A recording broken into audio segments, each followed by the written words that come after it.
Elijah was a prophet of God who lived in the 9th century BC. What is known is that he was a Tishbite who lived in the land of Gilead, east of the Jordan River. The name Elijah means Jehovah is God. The ministry of prophet Elijah is recorded in the books of 1st and 2nd Kings. His ministry begins without much introduction and ends with the description of his ascension to heaven. Elijah prophesied in a very difficult time in the history of the people of Israel from the religious point of view. In Elijah's time, the northern kingdom had reached its best economic position since the separation of the kingdom had occurred after Solomon's death. King Omri sought to establish good relations with neighboring nations. He married his son up with Jezebel, daughter of Etibal, king of the Sidonics. This couple introduced the worship to the Baal god, Stop, and the Sidon. Ahab was even responsible for building a temple to Baal in Samaria. In this turbulent context of idolatry and paganism, Elias was called to serve as a spokesman for God. He received the responsibility to remind the Israelites that they were a people of the Lord. It is in chapter 17 of the first book of Kings that we find the record of the first activities of the ministry of prophet Elijah. At the time, Elias announced that there would be a great drought.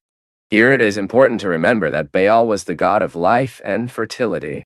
Therefore, such a drought represented a direct attack on the supposed capacity of this idol to control time conditions.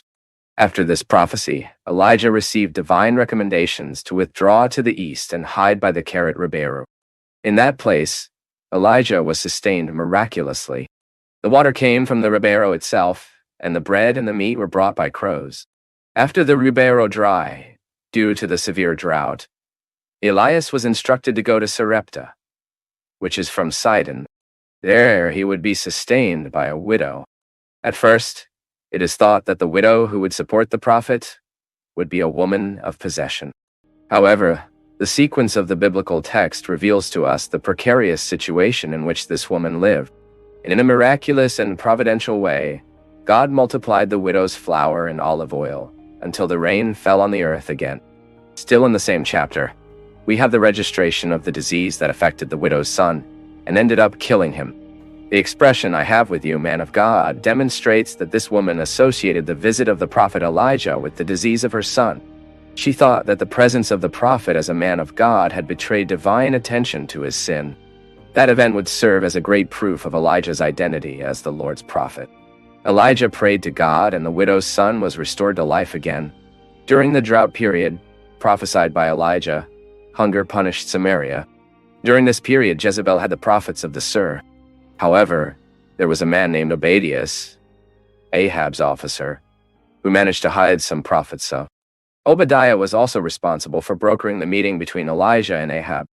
Ahab was blamed Elijah of misery in Israel, but the prophet made it clear that he and his family were the real culprits. They had sinned against the Lord, especially because of idolatry. Then the prophet called on all Israel to appear on Mount Carmel.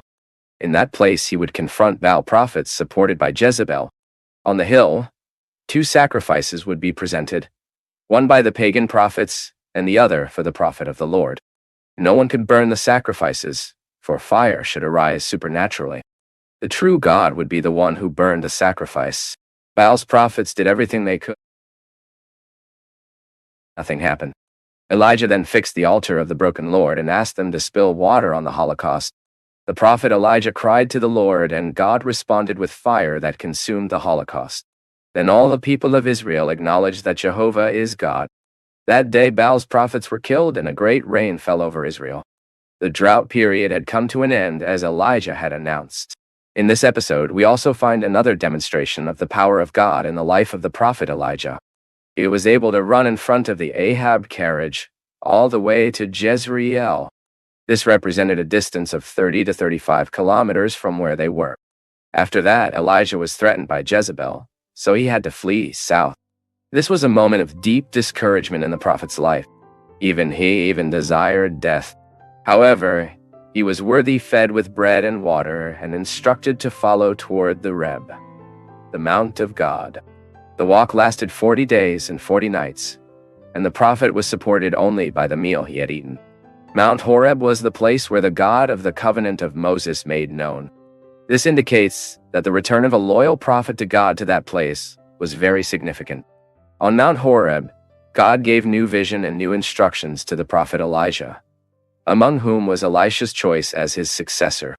In chapter 21 of the first book of Kings, we find another great confrontation between the prophet Elijah and the royal family of Israel. Jezebel had planned the execution of Naboth, who did not want to give up sweating in favor of Ahab.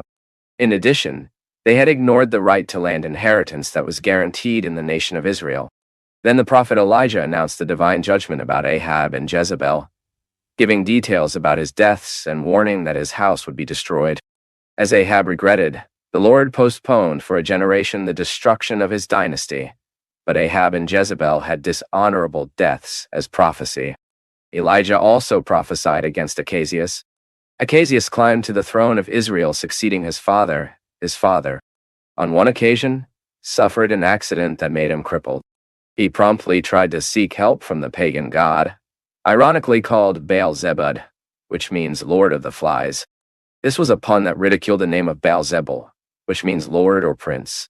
Achazias wished to know if he could recover from his problem, but Elijah intercepted the messengers of Achazias, ordered them to return to the king, warning that he had ignored the God of Israel, and that he would certainly die. Disgusted, Achazias gave orders to the prophet Elijah to be arrested. He sent a captain with 50 soldiers to meet Elijah, who was on the top of the mount. However, they all ended up consumed by the fire that descended from the sky. Achazias sent another captain with other 50 soldiers, and were also consumed with fire. Insistently, Achazias sent another captain with his soldiers. This last captain went up to Elijah's encounter and pleaded for his life and for the lives of his soldiers. The prophet Elijah, just as Elijah had predicted, Achazias did not recover and died. The end of the ministry of Elias is recorded in the second book of Reis. Elisha and some other prophets realized that the ministry of the prophet Elijah was coming to an end and that he would leave them. Sometimes Elijah even tried to distance herself, but Elisha insisted on accompanying him. It is important to remember that Elisha had already been dedicated to succeed the prophet Elijah. Elias and Elisha went to several places together. After a miracle performed in the Jordan, which had its waters divided, Elisha asked for a double portion of his master's spirit. This was a reference to the rite of exquisite practiced in Israeli families. In Israel, the firstborn son received the double portion of the inheritance of the family. In addition, he had the right to succeed the patriarch of the house. In other words, Elisha was wishing to become the main spiritual heir of Elijah. He didn't want to be exactly twice as powerful than the prophet Elijah, as many people imagine. But really, Elisha's request was very bold. Elijah answered him that he did not fit God to decide whether Elisha's request would be answered or not. The sequence of the biblical text informs us that the granting of this request from Elisha was guaranteed. Elisha saw Elijah ascend to heaven in a whirlwind escorted in a fire car with horses of fire. Elias is also cited in other parts of the Old Testament. In the second book of Chronicles, for example, we have news that Elijah sent a letter to the king of Judah, Gideon. It is worth remembering that the ministry of Elijah focused mainly on the northern kingdom. Gideon had succeeded his father, King Jehoshaphat, on the throne of the southern kingdom. He was reprimanded by Elijah for deciding to follow the idolatrous pattern of the northern kingdoms, ignoring the path of fear and obedience to God, and if distancing what had been done by Wing and Jehoshaphat. There is also a reference to Elias in the book of Malachi. The prophet is mentioned as the precursor of the great and terrible day of the Lord.